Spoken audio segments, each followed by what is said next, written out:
Alright, what's cracking everybody? This is the Chaos Dubs channel. I'm your host Chaos, and today we're going to be talking about a vehicle that I designed that I plan on building here in the near future. And it's called the NAAV-1, not an armored vehicle, number 1.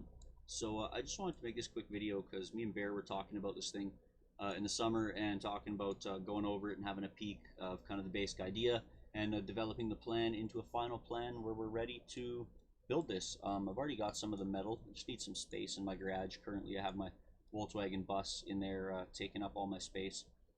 But so let's talk about this a little bit. Basically, right now the way it sits, the engine that's in here is not going to be the final engine we're using.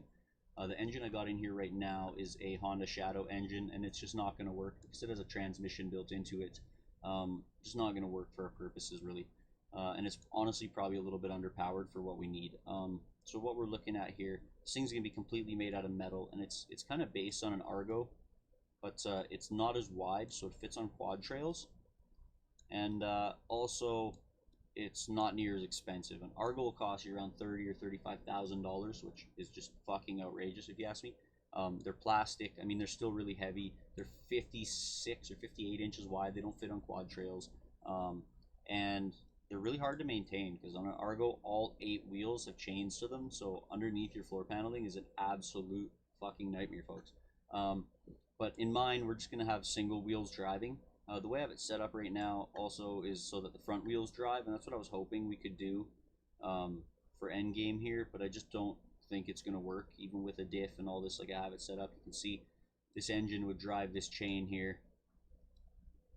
Actually, sorry, yeah, this engine would drive this belt, which would drive this, which is going to drive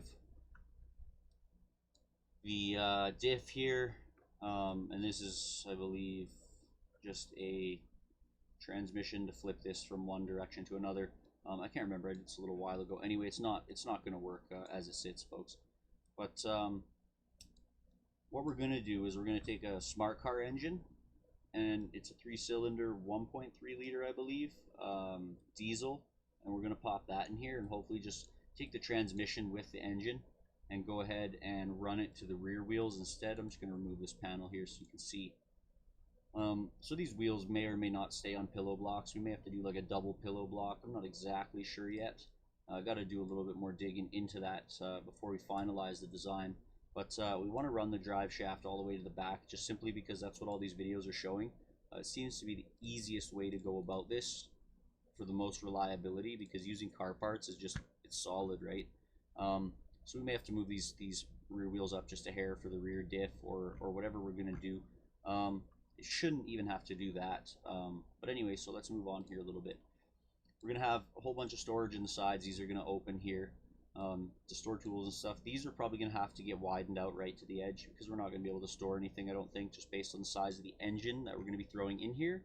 Of course, the winch mounting point is going to have to be completely reinforced and a little bit re-engineered there. It is going to float. It's going to be an amphibious vehicle, of course, just like an Argo. Except mine is going to have tracks all the time. If you buy an Argo, they don't have tracks on them from the get-go, which is kind of unfortunate. They cost you a whole bunch of extra money, which sucks.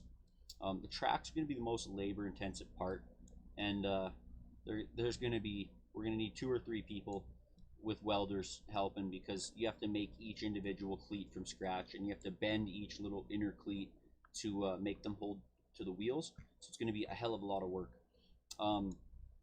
And also, I mean, this is not going to be a cheap build, folks. So I just want to say, if you want to donate to the channel, this is one of the projects you're going to be supporting. I'm going to leave a few links in the description there of how you can donate. There's 3 different ways to donate, and every penny helps, honestly, folks. I mean, we appreciate it, and we're going to keep bringing you amazing content, shit like this. We're going to show you the build all the way through. Anyways, so these tracks are going to be made completely from scratch, as I was saying, and they rip through everything and anything. We've got regular wheels on here, nothing special about the wheels. The roll cage is kind of an afterthought. It may or may not happen just because, like, it's already going to be pretty tall, and moving it's going to be relatively difficult. Of course, we're going to want a winch on the front and the back, and as far as the boat motor goes, I mean, they help a lot if you're going through the swamp and the water. I plan to have her in the water as much as possible, so that's definitely going to be a thing. Originally, I was planning to design this out of aluminum, but it's just cost prohibitive, honestly. So steel is a lot cheaper, and we're gonna make it out of steel instead. Steel's more durable as well. I mean, if we're gonna be banging it off rocks and stuff, it's gonna get dented, it's gonna get damaged. So I just figured, yeah, it's gonna be skid steer, of course, which is as basic as it gets, but it's pretty awesome. Just like an old school Argo. What else can I say? I want it to seat at least 2 people, but hopefully 4. You know, maybe 3, maybe 2, and then 1 in the back type of thing.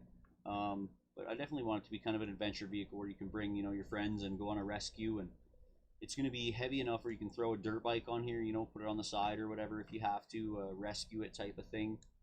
What else can I say? I mean, I've been designing this for quite a while, and I figured like I should start talking about it and sharing it with you guys to make this plan a reality. Yeah, I mean, not much else to say. You can kind of see the hood shape. It's invisible right now, but you can see the shape when I go like this, the contour of the hood. It's going to be shaped like that, ideally, to go over the engine, and nice scoop on it there. Be able to intake the air, because it may or may not be water cooled. If we're going with a smart car engine, it's probably going to be water cooled, but you still need some fresh air coming into the engine bay. And yeah, like I said, lots of storage and an adventure vehicle, folks. Basically, that's the plan. So like I said, if you want to donate and make this project a reality, and other projects that we have going on at Khaos Bikes here, and Khaos Dubs, let me know, folks. Send me a donation, and I'll be forever grateful. Thank you so much. But thanks again for watching, and tune in next time. We'll catch you later. Peace out.